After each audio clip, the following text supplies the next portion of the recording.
오늘 말씀 사도행전 12장 20절로부터 24절까지의 말씀, 모든 영광을 하나님께 라는 제목의 말씀으로 아버지의 말씀을 대언합니다. 사도행전 12장 20절로부터 24절까지 말씀입니다. 모든 영광을 하나님께. 다 찾으셨으면 함께 합독하시겠습니다. 시작. 헤롯이 두로와 시돈 사람들을 대단히 노여워하니 그들의 지방이 왕국에서 나는 양식을 먹는 까닭에 한 마음으로 그에게 나와 왕의 침소 맡은 신하 블라스도를 설득하여 화목 가기를 청한지라.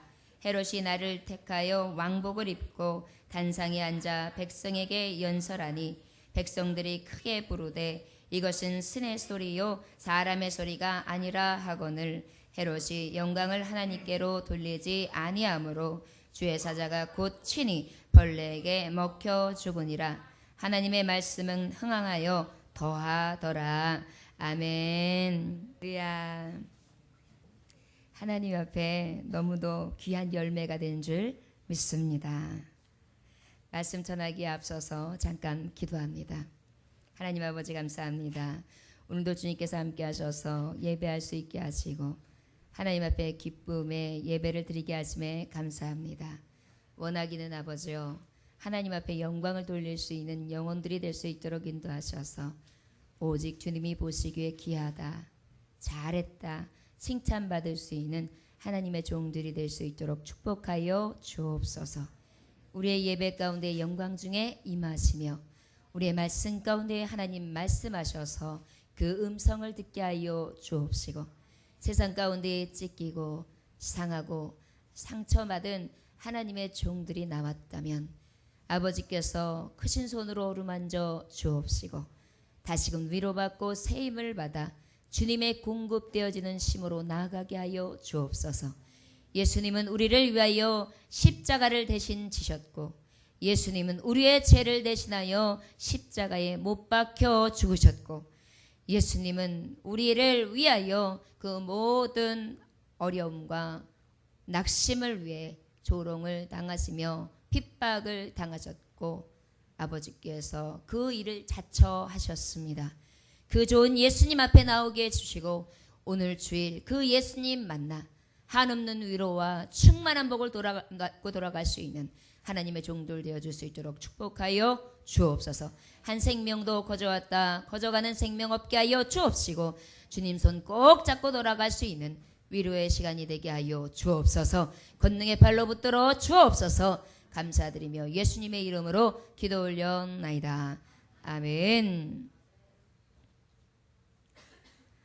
하나님의 말씀 보면은요, 오늘 말씀은 어떤 말씀이냐면 헤롯이라는 왕이 있었습니다. 그런데 그 헤롯 왕이요, 성경에 보면 헤롯이 똑같은 이름인데 다른 왕의 그 이름으로, 그러니까 결국은 그 아들 또 그렇지 않으면은 손주, 그 다음에 그 외에 세워져 있는 헤롯가에서 나온 왕자들이 나오게 돼요. 그러다 보니까 성경에 기록되어 있는 헤롯이라는 이름은 4사람이 거명되게 됩니다. 그 중에서 첫째는 헤롯 왕, 헤롯 대왕이 있었는데 유대의 왕이라 했어요. 그래서 그 사람이 누구냐 하면 예수 그리스도께서 나셨다는 동방박사들의 예언을 듣고 그 유아 살해 정책, 살해 명령을 내렸던 왕이 바로 이 첫 번째 헤롯 대왕이에요.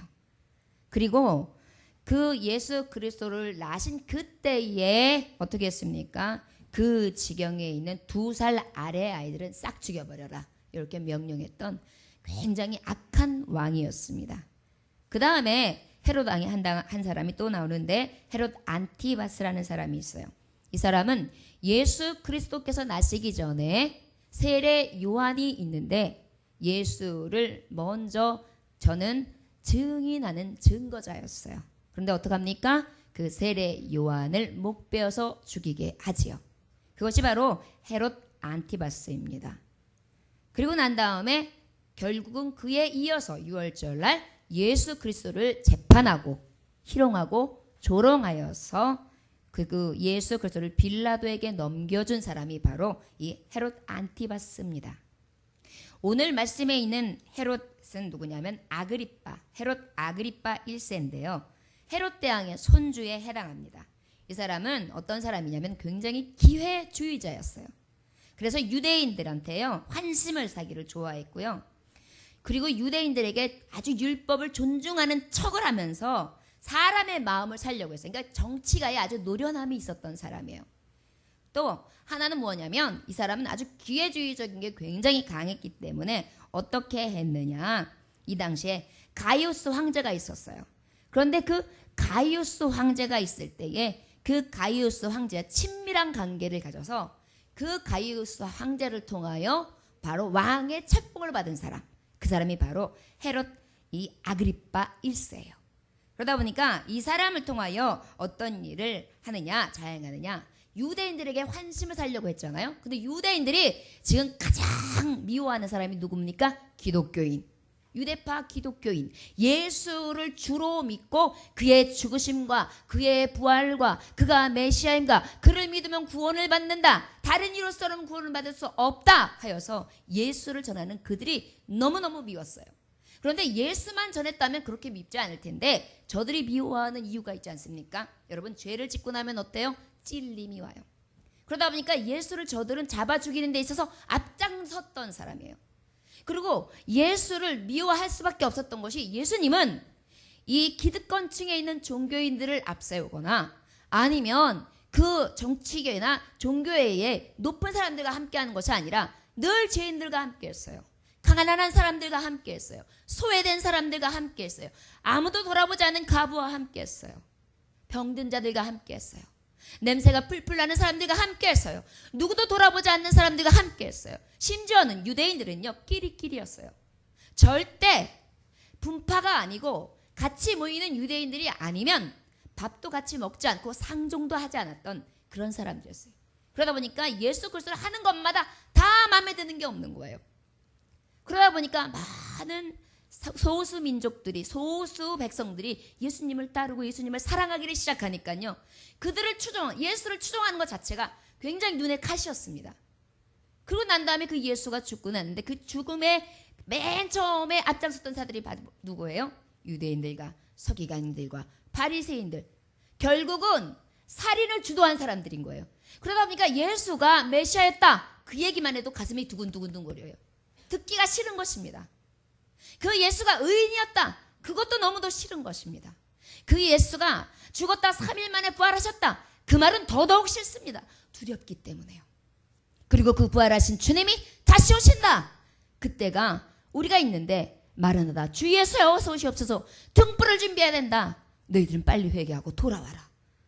그러다 보니까 저들은 마음에 못마땅함이 있어요. 그런데 가장 예수님을 미워하는 이유는 그것들도 있지만 딱 한 가지예요. 자, 유대인들이나 그 기득권층은 무엇으로 먹고 살았냐면 관광비로 먹고 살았어요. 예루살렘 성전이 최고라고 믿어서 많은 사람들이 그곳에 모여서 그곳에 헌금을 하고 그곳에서 많은 장사치들을 통해 장사를 하고 그것을 통해 헌금이 들어오고 많은 사람들이 또 여행을 오면서 그곳에 바쳐지는 예물을 가지고 살았단 말이에요. 그런데 예수님은 뭐라 그랬어요? 너희들은 이 성전을 장사치로 만들지 말아라. 장사하는 소굴로 만들지 말아라. 너희의 일을 추구하지 말아라. 하나님 이름으로, 예수의 이름으로, 메시아 이름으로 장사하지 말아라. 이렇게 말했으니까요. 어때요? 내가 먹고 사는데 위협을 주는 거예요. 그러다 보니까 이 마음에 자꾸 찔림이 더해지고 자꾸 마음에 무게가 되어지니까 예수라는 말만 들으면 소름이 끼치는 거예요. 그러다 보니까 어떻게 해요? 오히려 하나님의 율법을 잘 알고 아버지의 말씀으로 교육받았다 하는 자들이 오히려 어떻게 해요? 저들을 방해합니다. 그러다 보니까 저들이 미워하는 속셈을 이 헤롯은 알고 있었어요. 이 아그리빠는 그것을 이용합니다. 여러분, 정치가들은요 바로 이런 것, 민심을 이용해요. 민심을 사려들어요. 그러다 보니까 이 민심을 사기 위해서 이들의 마음과 비율을 맞춰야 했어요. 여러분, 기득권이라는 것은 바로 무엇이에요? 여러 정치, 경제 모든 부분에 대해서 쥐락펴락하는 사람들이 그곳에 다 있으니까요. 헤롯이 딱 머리 굴리기에 그 국소수의 소수민족, 아무 힘도 없고 가난한 백성에게 눈이 가는 게 아니에요. 지금 잘 먹고 잘 살고 있고 이 모든 것을 지배하고 있는 그들에게 잘 보여야 됐거든요.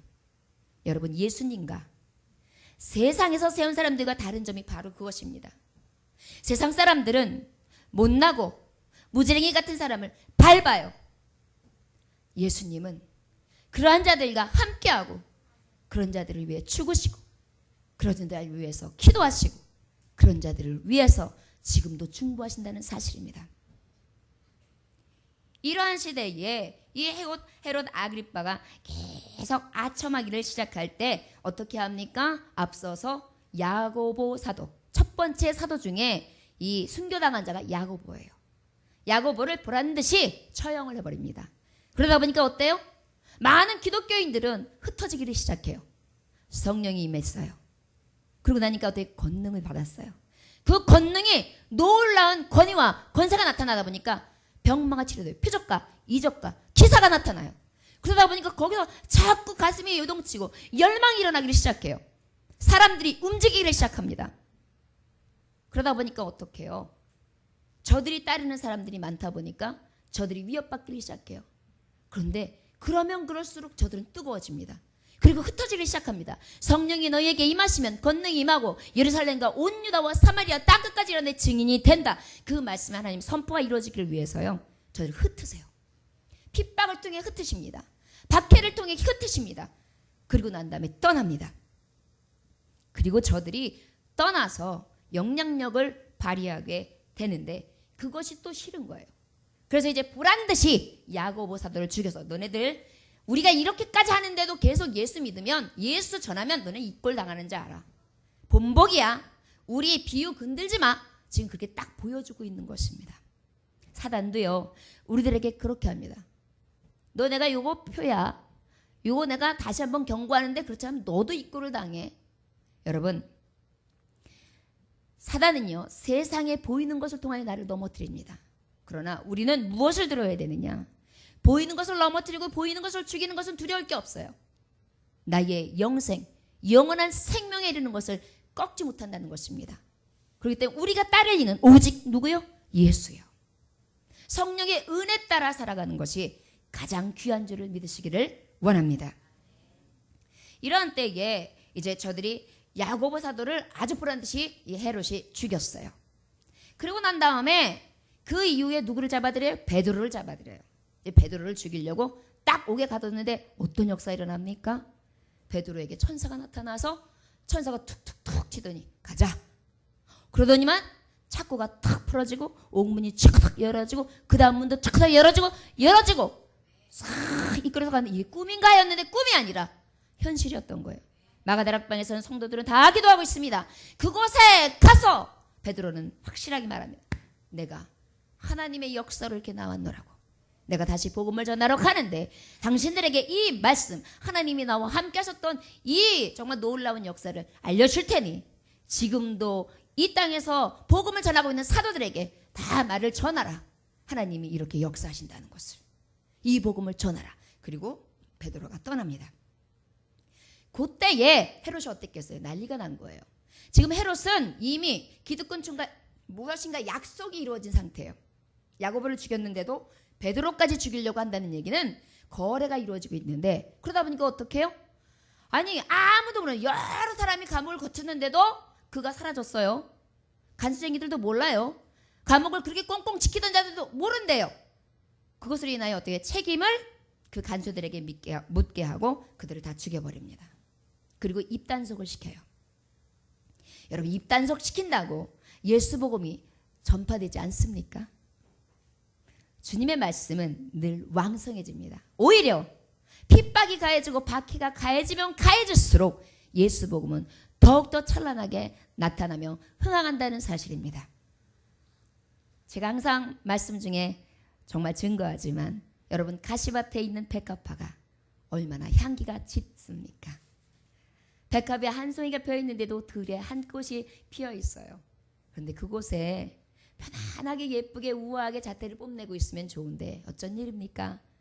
가시가 엉겅기가 너무도 수없이 찌르고 있어요. 그렇지 않아도 향기로운 백합이거늘.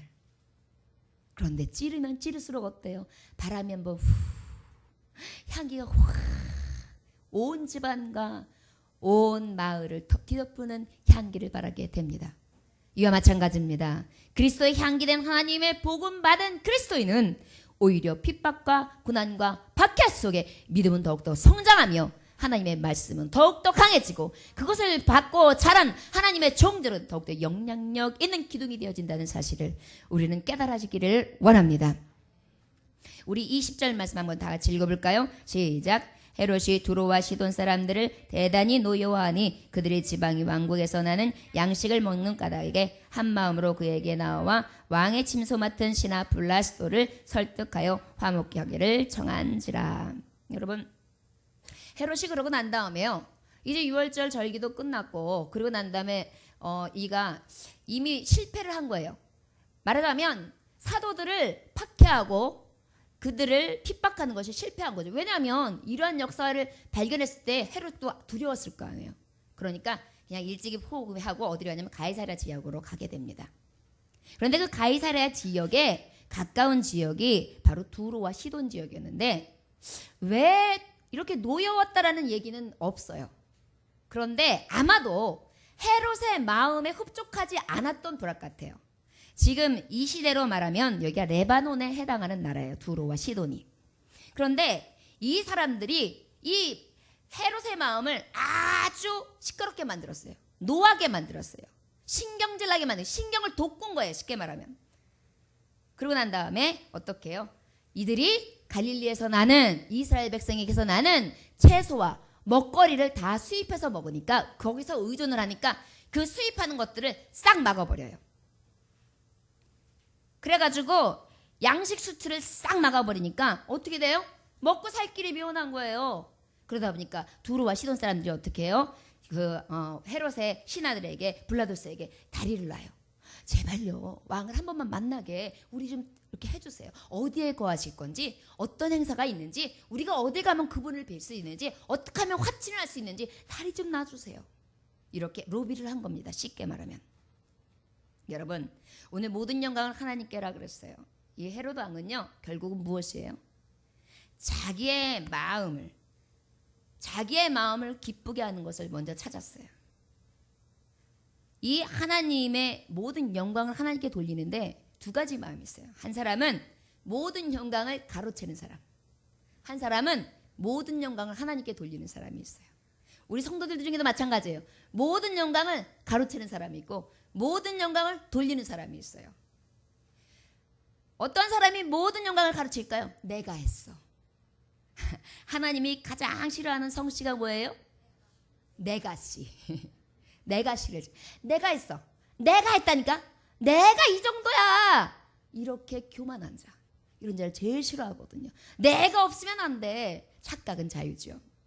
그런데 내가씨를 싫어하는데 이 내가가 들어가는 이 헤롯은요, 하나님 앞에 영광 돌리는 걸 지가 차지하고 싶은 거예요.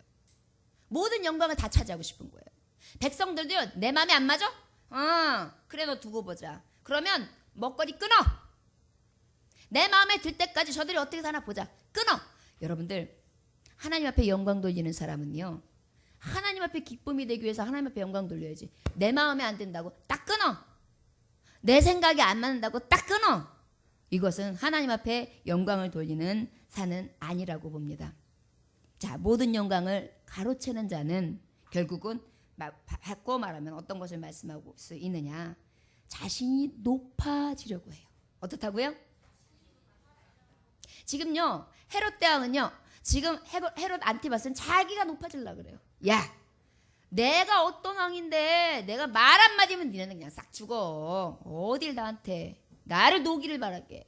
내가 어느 정도인데. 이렇게 이야기를 하는 거예요. 결국은 뭐예요? 하나님 앞에 높음도 낮음도 또한 나의 먹고 마심도 삶도 죽음도 다 아버지 앞에 있잖아요. 그런데 어떻게 내가가 들어가요? 그러다 보니까 어떻게 해요? 자신이 높아지고 하는 마음이 자꾸 일어나. 이게 바로 모든 영광을 가로채는 자예요. 그럼 반대로 하나님 앞에 영광을 돌리는 자는 어떤 자일까요? 어떻게 해요? 하나님이 높아지게 해야죠. 하나님이 높아지게. 여러분, 우리가 잘 생각해야 돼요. 나도 가만히 보면 자꾸 하나님을 높이는 게 아니라 내가 높아질 때가 있어요. 자꾸 내가 일어납니다.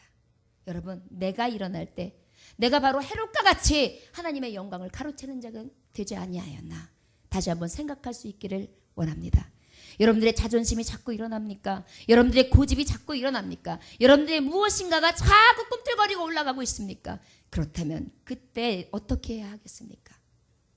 그것을 방향을 돌리는 것입니다. 나한테 향했던 방향을 하나님 앞에를 향하는 것입니다. 여러분들이요, 하나님 앞에 영광을 가로채는 자가 아니라 하나님 앞에 영광을 돌릴 수 있는, 자신이 높아지는 자가 아니라 하나님을 높일 수 있는 자들이 되어지기를 원합니다. 21절 한번 같이 읽어볼까요? 헤롯이 나를 택하여 왕복을 입고 단상에 앉아 백성에게 연설하니. 나를 택했다. 이 말을 보면 지금 어떻게 보면 로비가 통했어요. 그래서 지금 만나는 날짜를 잡았든지 아니면 어떤 행사에 지금 불러들인 거예요. 그런데 이때 시돈과 두로 사람들은 작전을 짠 거예요. 우리가 무조건 다 모이자. 모여가지고 이번에는 헤롯 왕의 마음을 기쁘게 좀 해주자. 그래가지고 비율을 맞춰가지고 우리 교역이 끊어지지 않게 해야지. 우리 먹고 살지 못하지 않냐. 다 모여. 그러니까 많은 사람들이 다 박수부대가 쉽게 말하면 모인 거예요. 다 모여가지고 딱 있어가지고 이제 딱 단상 위에 헤롯 왕이 딱 섰습니다. 여러분, 하나님의 영광을 가로채는 사람들은 또 어떤 모습이냐면 자기를 드러내려고 해요. 그날 그 옷을 입었는데 이 역사가, 유대인의 역사가인 요세푸스가 말하기를요, 이 헤롯은 은으로다가 은색 실로다가 수를 놓은 아주 찬란한 옷을 입었답니다. 그래가지고 딱 바깥에서 연설을 하니까 햇빛이 쫙 드는데요, 은빛 찬란하게 쫙 빛이 났던 거예요. 그러다 보니까 그 빛을 보고요, 사람들이 딱 보면서 이제 준비를 하고 있잖아요. 박수 치려고. 연설을 딱 하는 중에 뭐라고 하느냐, 백성들이 크게 부르되 이것은 신의 소리요, 이야 이기는 신이요, 그러면서 박수를 막 치면서 막 웅성웅성하면서 와 하는 거예요. 얼마나 이 나타내기를 좋아하고 생색내기를 좋아하고 높아지기를 원하고 지 마음대로 감정대로 하는 이 헤롯이 기뻤겠어요. 딱 목을 굳히게 서 있었겠죠. 여러분, 하나님의 영광을 가로채는 자는요 어떤 자냐 보면은 자기를 이렇게 드러내요. 여러분, 우리도 그럴 때가 있습니다. 자꾸 하나님 앞에 영광을 돌려드리는 게 아니라 나를 드러내요. 아까도 내가라 그랬는데 자꾸 내가 드러나요. 교회에서도 자꾸 내가 드러나요. 내가. 목사인 저도 그래요. 여러분들이요, 내가 자꾸만 드러내려고 하고 내가 자꾸만 부각되려고 할 때 어떻게 해야 되겠습니까? 깨달아야 될 줄 믿습니다. 나는 주여 십자가 뒤로 감추소서. 오직 예수 그리스도의 영광만, 예수의 이름만을 높이는 자 되게 하소서. 나 같은 자를 주님이 쓰셨습니다. 나 같은 죄인 살리신 주의 놀라와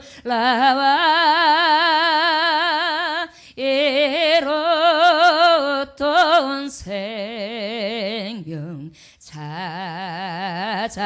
찾았고 광명을 얻었네. 나 같은 자를 쓰시는 거예요. 오늘 제가 이제 어저께 행사를 다 마치고 굉장히 짧은 잠을 자고 엄청나게 피곤했는데 하나님 앞에 엄청나게 감사를 드렸습니다. 날씨며 모든 행사가 너무너무 은혜롭게 하나님이 주관해 주시는데 이 기적을 우리 성도들이 다 보면서 치렀거든요. 그런데 순간 이런 생각이 들었습니다. 야, 목회가 만만치 않고 너 정말 힘든데, 정말 만만치 않은데 정말 몸은 피곤하구나. 너를 이기는 게 참 힘들구나. 이 생각이 딱 순간 드는데 한면에서 하나님, 나 같은 자를 쓰시고 계신데 제가 할 말이 뭐가 있어요? 제가 드러낼 것이 있습니까? 제가 잘난 것이 있습니까? 제가 똑똑합니까? 제가 무엇이 그렇게 잘났습니까? 그런데 천하보다 귀한 하나님의 생명들 앞에 말씀을 전하는데, 두렵고 떨림으로 전하는데 제가 어찌 잠을 잘 수 있으며 제가 어찌 준비되지 않은 자로 설 수 있겠습니까?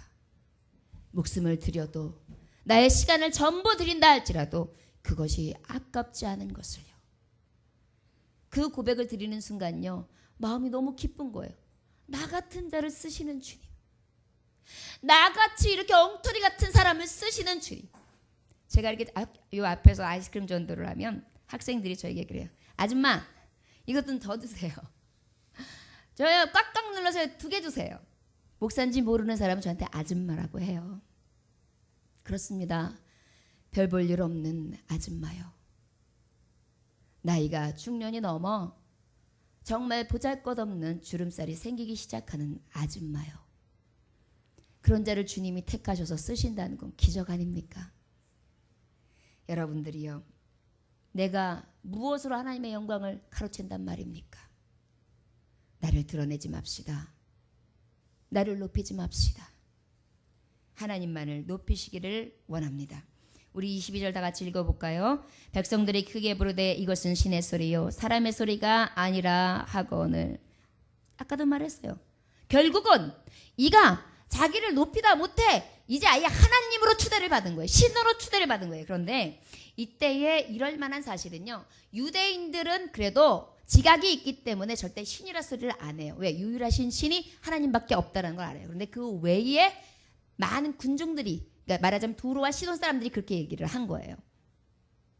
결국은 무엇이냐면 이 당시에는 헬라 문명이었기 때문에 헬라 세계에서는 어때요? 신들은 아주 질서 있게 인간 세계를 쫙 일정하게 이렇게 하고 있기 때문에 범상치 않은 사람이 하나 딱 나타나면 그는 신이다, 이렇게 믿었거든요. 결국은 범신론적인 신앙생활을 했어요. 그러다 보니까 아무나 신이 되고요. 산도 신이 되고 들도 신이 되고 나무도 신이 되고 바위도 신이 되고 막 그냥 다 신이 되는 시대였어요. 그러다 보니까 사실은 저들이 헤롯 왕을 신이라고 한 것이 특별해서가 아니라 아부에 아첨하는 것이 아주 쉽게 자행되어져 있던 문화였던 거예요. 하지만 헤롯이 어느 나라의 왕이에요? 어쨌든 간 로마에서 세웠던, 아예 못해서부터 유대인 중에 유대인이 아니라 할지라도 그래도 율법이 있고 말씀이 있는 자인데 어찌 하나님을 안다 하는 자가 신이라는 소리를 듣고도 그것을 그대로 간망하면서 즐거워하면서 어깨를 쫙 펴면서 더 그 찬란함으로 제가 영광을 받는단 말입니까? 여러분요, 모든 영광은 어디에게 누구에게 드려야 됩니까? 하나님 아버지께요. 그런데 이는 이미 교만하여서 자기가 모든 영광을 다 받게 됩니다. 자, 영광을 가로챈 이 헤롯이요, 어떤 최후를 맞이하는지 한번 볼까요? 우리 한번 22절 다시 한번 읽어보도록 하겠습니다. 자, 시작.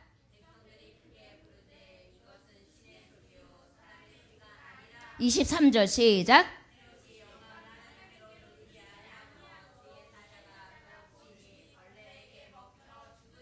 아멘.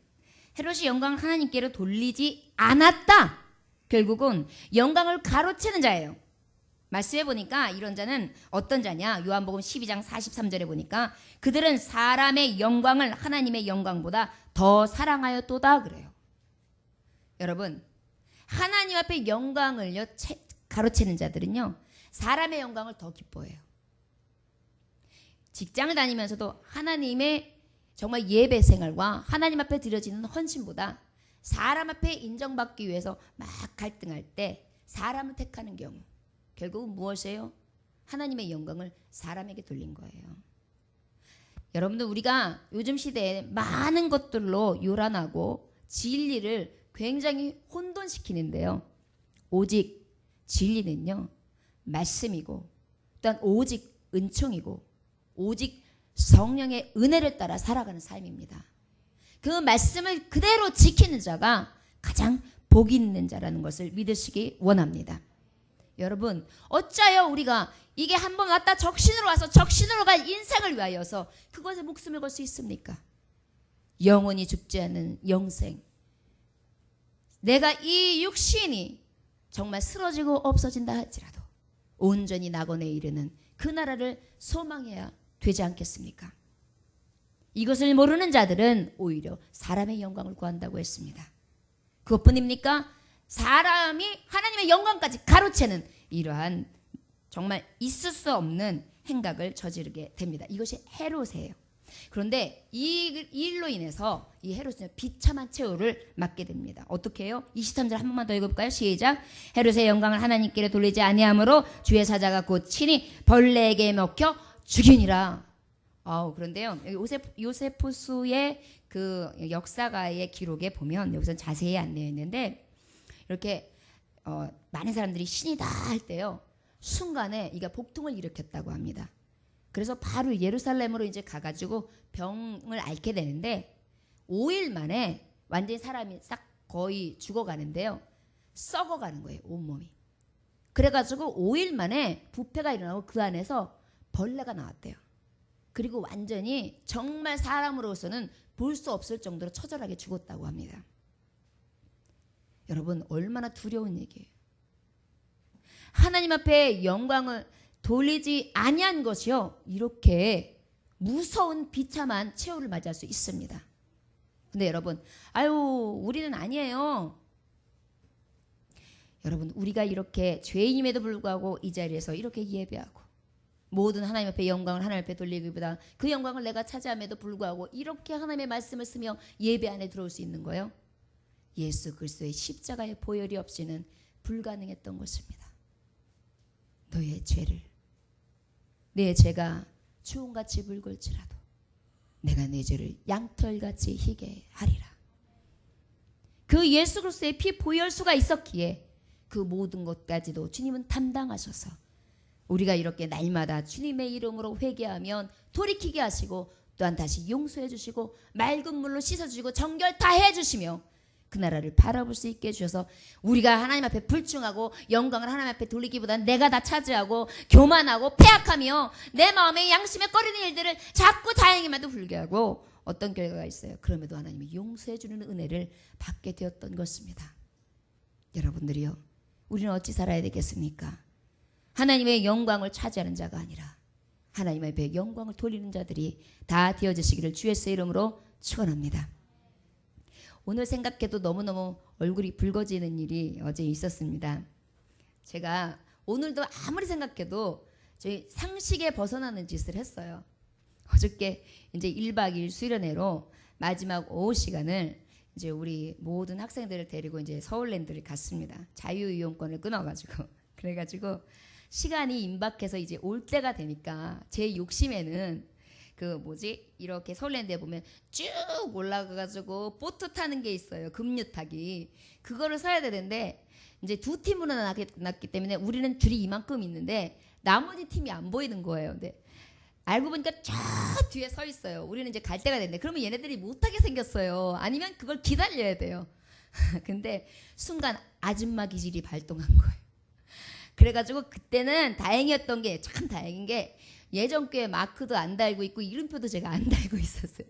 그리고 또 그때는 무식의 용감이라고 얘들아 엄마한테 와라 그랬어요. 근데 그 용기가 어떻게 해서 나왔냐면 저희 앞줄에 어떤 아이들이 자꾸 가더라고요. 엄마한테 가야지 엄마가 오래 막 이러면서 제가 그걸 계속 봤거든요. 그러니까 저렇게 하면 되겠구나. 그러니까 전혀 그냥 상식이다 생각하고 그러니까 우리 애들이 이게 딱 보더니 엄마가 오라 그러니까 좀 이상한 거예요. 저만큼 해서 근데 목사님이 부르니까 안 갈 수도 없고 가면 좋기는 한데니까 그래도 줄로 이렇게 조용히 왔으면 좋았는데 나중에는 이렇게 담장을 넘어서 오니까 뒤에 아저씨가 여보시오 거기 들어온 사람 인분만큼 다 뒤로 나가요 그러는 거예요. 그 순간 정신이 뻗떡 나는 거야. 아 이건 아니구나. 내가 질서를 지금 어겼다. 양심도 어겼다. 이거 뭐 하는 거지? 내가 제일 싫어하는 건데 내가 똑같이 그렇게 하고 있구나. 거기다 소리도 얼마나 컸는데 여기서 저 뒤에 있는 청년부를 불렀으니 어떻게 불렀겠어요? 얘들아 엄마한테 와라 이거를요 들을 때까지 했으니요. 그 사람들이 얼마나 저 아줌마 무식하다 그랬을 거예요. 여러분 제가 이렇게 무식한 아줌마예요. 그런데 그 생각이 계속 가시지 않는 얼마나 창피한지요. 계속 그 생각이 머물고 요즘에는 또 유튜브가 발전하지 않았습니까? 제 생각에 무식한 아줌마 치면 내가 나올지도 모른다는 생각이 뻘떡 드는 거예요. 그중에 어떤 사람이 그거를 이렇게 녹화해놨다가 딱 뜨는데 무식한 아줌마, 질서 안 지키는 아줌마 이렇게 떠가지고 근데 이 사람이 목사였대. 제가 뜨거운 거보다 예수님 망신시키면 어떡하지? 이게 딱 오는데요. 하나님 영광 가로채고 하나님 영광 가리우는 일을 골라서 하는 내 모습이, 그것도 수련의 기간 사랑으로 하나되며 말씀으로 교육하며 교육자 중에 교육자가 되어야 되는 사람이 그러한 일을 행하더란 말입니다. 얼마나 회개하고 얼마나 뉘우치고 얼마나 다시 한번 저를 붙들었는지 모릅니다. 지금 생각해도 화끈거립니다. 제가 이 말씀 왜 하는지 아세요? 다시는 이런 일 하지 말라고요. 입으로 선포하기 위해서요. 여러분들이요, 우리가 살아가면서 이 모양 저 모양으로 덕을 끼치지 못하고 하나님의 영광을 가로채는 것뿐만이 아니라 영광을 가리우는 일들을 수없이 자행합니다. 사람이 보던 보지 않던 우리 하나님이 보고 계시는 것을 의식한다면 그렇게 할 수 없겠지요. 예수님만 닮읍시다. 부족한 종들을 보시면서 실망하시지 마시고 오직 귀하신 예수, 좋으신 예수의 뜻을 따라갈 수 있는 저와 여러분들이 되시기를 주 예수 이름으로 축원합니다. 잠언서 16장 18절에 보면 교만은 패망의 선봉이요 거만한 마음은 넘어집의 앞잠이라 그랬습니다. 우리 안에 교만이 거만이 일어날 때마다 오직 말씀으로 잘 이기고 오직 주의 이름으로 늘 선과 악을 분별하여 하나님의 이름을 높일 수 있는 저와 여러분들 되시기를 원합니다. 우리 24절 마지막 절 읽겠습니다. 시작. 흥하여 더하더라. 그렇다면 모든 영광을 하나님께 돌리는 자는 어때야 되겠습니까? 가로채는 자는 제가 높아지려고 했어요. 반대로 우리는 하나님을 높여야겠죠. 가로채는 자는 제가 드러나려 했어요. 그러면 저들은 어떻게 하나님을 드러나게 해야 돼요. 가로채는 자는 자신의 영광을 취했어요. 그런데 하나님 앞에 영광을 돌려야겠죠. 그러면 하나님 앞에 돌리는 자는 어떤 하나님의 역사를 체험할 수 있느냐. 요한복음 13장 32절에 보니까 만일 하나님이 그로 말미암아 영광을 받으셨으면 하나님도 자기로 말미암아 그에게 영광을 주시리니 곧 주시리로다. 영광을 받으셨다면 하나님 앞에 영광 우리가 돌렸다면 하나님께서 우리에게도 그 영광을 받을 수 있도록 해주신다는 사실입니다. 하나님 앞에 영광을 돌리면 되돌아오는, 여러분 부메랑 알죠? 옛날에 딴 그러면서 천국의 계단 있었잖아요. 덩서야 그러면 사랑은 돌아오는 거야 그러면 쉬 그러고 탁 오는 거. 한참만 빰빰빰 하면서 유행했던 그런 게 있었어요. 마찬가지로요. 하나님 앞에 영광을 돌리면 바로 우리 하나님은 내게 영광스럽게 하십니다. 어떠한 영광이 있을까요? 베드로의 복음 증거는 어땠습니까? 구원받는 수를 날마다 더하는 그러한 흥황이 있었습니다. 말씀은요, 죽은 자를 살립니다. 말씀은 갈 바를 알지 못하여 세상 가운데 허덕이는 자를 다시금 새 힘과 소망을 부어주므로 살리는 역사가 있는 것이 말씀입니다. 죽은 자를 살립니다. 능력 없는 자를 능력 있게 합니다. 우는 자를 웃게 합니다. 실망하고 좌절하며 갈 바를 알지 못하는 영혼들이 갈 곳을 정해주게 하시되 표대를 향할 수 있게 하십니다. 패역하고 교만하고 하나님 모른다 했던 자들이 이제는 겸손한 자가 되어 돌아옵니다. 그것이 말씀의 능력인 것입니다. 스데반 집사님은 어땠습니까? 저는 죽었습니다. 그러나 저의 죽음을 통하여 말씀은 어떻게 역사했습니까? 예수 그리스도를 믿으라.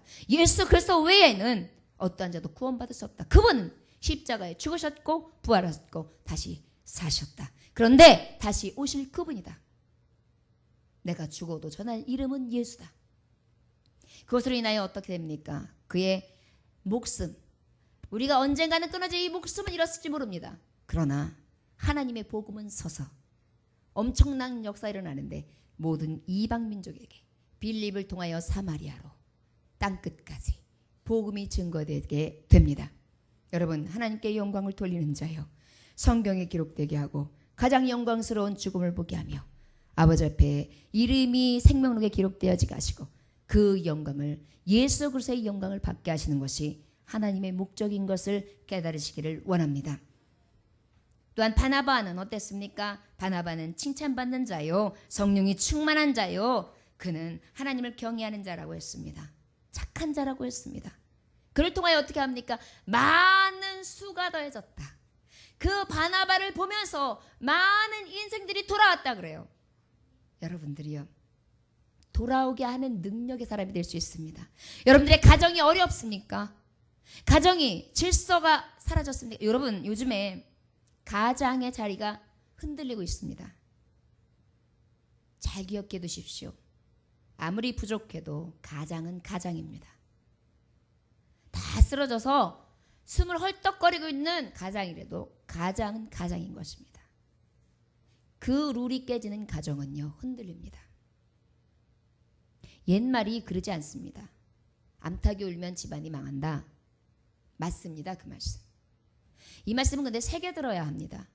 여자의 지혜로운 말이나 현숙한 말들을 하는 것이 나쁘다라는 의미가 아니에요. 그게 망한다는 의미가 아니에요. 지혜롭게 말하되 세우도록, 나를 드러내고 나를 높아지는 것이 아니라 내 가정을 높이고 내 가장을 높여요. 그래서 어떻게 해요? 자녀들이, 가정이 그래야 흔들리지 않아요. 아버지를 어렵게 여길 때 가정이 든든합니다. 어머니를 공경하며 그 안에 애정이 싹 들 때 가정이 화목합니다. 형, 쌍둥이라 할지라도 우리 아와 3초 차인데요? 그래도 언니, 동생, 이 질서가 서 있는 가정이요, 가장 화목하고 하모니, 굉장히 질서가 이루어집니다. 우리는 알 수 있습니다. 우리 하나님께서는 높음도 하나님의 손끝에 있고 낮음도 하나님의 손끝에 있고 모든 계획하심이 아버지의 뜻에 있어요. 그것을 깨닫는 자는 어때야 되느냐? 늘 겸손함으로 세우는 일을 해야 돼요. 여러분, 저를 따라하시기 원합니다. 영광을 돌리는 길은 하나님을 세워드리는 거고 하나님께 영광을 돌리는 것이고 이웃을 세우는 것이고 이웃 앞으로 영광을 돌려주는 것이고 그것이 곧 하나님 사랑, 이웃 사랑입니다. 여러분들이요, 남녀가 평등합니다. 그러나 그 평등을 이상하게 쓰지 마세요. 말씀에 기록된 걸 보면 아내는 남편에게 복종하는 것이고 그리스도처럼 여기라 했고, 남편은 아내를 자기 몸처럼 여기고 또한 어떻게 하라 그랬어요? 사랑하라 그랬어요. 둘 다 똑같이 주시는 말씀이에요. 그것이 불공평해요. 이건 말도 안 돼요. 남존서 여비사상 같은 것이 왜 지금 성경 속에 진행돼야 되죠? 이렇게 생각할 수 있는데 가만히 생각해보면, 여러분, 사랑받는 게 좋습니까? 존경받는 게 좋습니까? 사랑받는 거예요. 내가 남편을 존경하면 나는 사랑받는 거예요. 사랑받는 게 더 행복하지 않습니까? 사랑스럽고 현숙한 여자는요, 섬길 줄 아는 여인입니다. 청소년들과 청년 여러분들, 그리고 가정을 이끌어가는 자들이요, 아버지의 말씀을 곡해하여 보는 것이 아니라 진리로 볼 수 있는, 온전한 하나님 앞에 영광 돌리는 삶을 살아갈 수 있는 지혜로운 자들이 되어지기를 원합니다. 또 하나님 앞에 영광을 돌리는 자는 어떤 자랍니까? 사도 바울 같은 경우에는요, 르스드라에서 어떻게 합니까? 안진뱅이를 일으켜야죠. 그것으로 인하여서 거기에서 아주 난리가 납니다. 그래서 바나바도 신이라고 얘기하고 바울도 신이라고 얘기하면서 신 앞에 제사를 지낸다고 막 제사 준비를 해요. 그러다 보니까 바울이 어떡합니까? 나도 사람이라, 오직 영광을 하나님 앞에 돌려야 된다. 그러면서 막 옷을 찢으면서 하나님 앞에 영광을 가릴까 봐 굉장히 두려워서 저들에게 교훈합니다. 여러분들이요, 믿음이 있는 자는 알 수 있습니다. 항상 어른들이 하시는 옛말에 고개 숙인 벼는 어때요? 잘 익은 벼예요. 겸손한 자는 잘 익은 믿음이요, 겸손하여 섬길 수 있고 높일 수 있고 나를 드러내는 것이 아니라 하나님의 이름을 높일 수 있는 자는 곧 익은 신앙입니다. 마지막 추수 때에 내가 누구를 추수할까 할 때 추수할 일꾼이 되어지고 추수하여 곳간에 넉넉히 들어가는 하나님의 산 증인들, 알곡들이 다 되어주시기를 원합니다. 마지막으로 저를 따라합니다. 이제부터 하나님께만 영광 돌리게 내 마음을 정하게 하소서. 아멘. 여러분들이 하나님 앞에 영광 돌림으로 기쁨 되어지길 원합니다. 하나님이 여러분들에게 영광으로 다시 돌려주시는 보응이 있어지기를 원합니다. 예수의 이름과 예수의 축복하심에 넘침이 여러분들 삶 가운데 있어지기를 주 예수 이름으로 축원합니다. 기도합니다. 하나님 아버지여 감사합니다. 오늘도 주님께서 함께 하셔서 아버지 앞에 영광 돌릴 수 있게 하심에 감사합니다. 오직 아버지 모든 영광을 하나님께 돌릴 수 있게 해주시고 혹여라도 우리의 삶 가운데 아버지의 영광을 가로채거나 아버지의 영광을 가리우는 일이 있지 아니하도록 아버지를 높이게 하시고 아버지가 드러나게 하시고 아버지께만 영광 돌릴 수 있게 해주셔서 오직 말씀이 흥황함을 사람 앞에 하나님 앞에 종됨이 드러나는 역사가 있어지게 하여 주옵소서. 그래야 하나님을 기쁘시게 하며 하나님 앞에 영광을 돌림으로 말미암아 그 돌린 자로 말미암아 하나님이 영광을 주시는 놀라운 축복의 사람들이 다 되어줄 수 있도록 인도하여 주옵소서. 축복하여 주옵소서. 오늘 예배를 드린 하나님의 종들을 기억하시고 우리의 마음속에 늘 성령님 임재하셔서 충만한 은혜로 덮어 주옵소서. 감사드리며 주 예수 그리스도의 이름으로 기도 올려나이다. 아멘. 찬송가 331장 찬송합니다.